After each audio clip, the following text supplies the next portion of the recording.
C'est officiel, la maison allumette blanche de la rue Notre-Dame-de-Lille pourra être démolie. Le 31 juillet, la Cour d'appel du Québec a autorisé sa destruction en rejetant la tentative de la ville de Gatineau qui tentait de la préserver. Malgré sa valeur historique et culturelle, la Cour a tranché que l'état de dégradation avancé du bâtiment ne permettait plus sa restauration. Émilie Normand. Cette maison allumette centenaire a été habitée jusqu'en 2020, puis achetée par Gestion NDI Champlain, gérée par la Vérandrie Construction, avant d'être abandonnée. La réalité, c'est qu'au moment où on a coupé le chauffage en 2020, ça a signalé un petit peu l'arrêt de mort de cet édifice-là. Sa démolition a été demandée par l'entreprise propriétaire du terrain pour y construire un projet de 159 logements, incluant une reproduction de sa façade. Ce à quoi la ville de Gatineau s'est opposée au nom de sa valeur patrimoniale, allant jusqu'à contester sa démolition en cour d'appel. Mais le juge a rejeté les arguments de la ville, invoquant que la maison ne figure pas au registre patrimonial.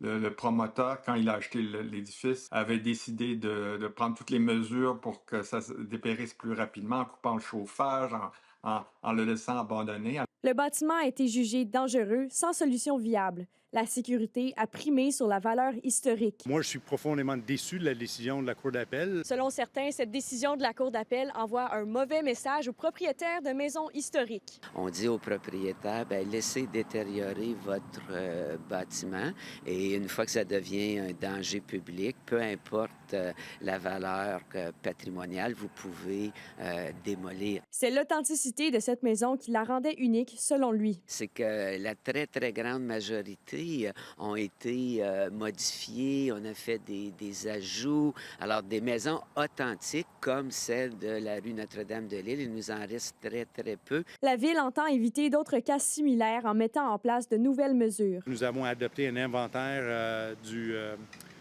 patrimoine bâti qui servira beaucoup pour les propriétaires, mais aussi pour la communauté à comprendre c'est quoi la valeur patrimoniale de tous les édifices. Ça aide beaucoup.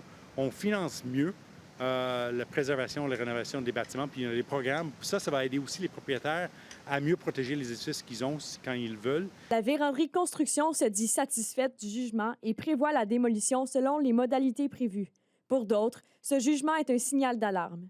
Je pense que les gens à la Ville de Gatineau, autant la population que le conseil municipal, a pris conscience de l'importance de mieux protéger notre patrimoine, de le mettre en valeur. Émilie Normand, RNC Nouvelles, Gatineau.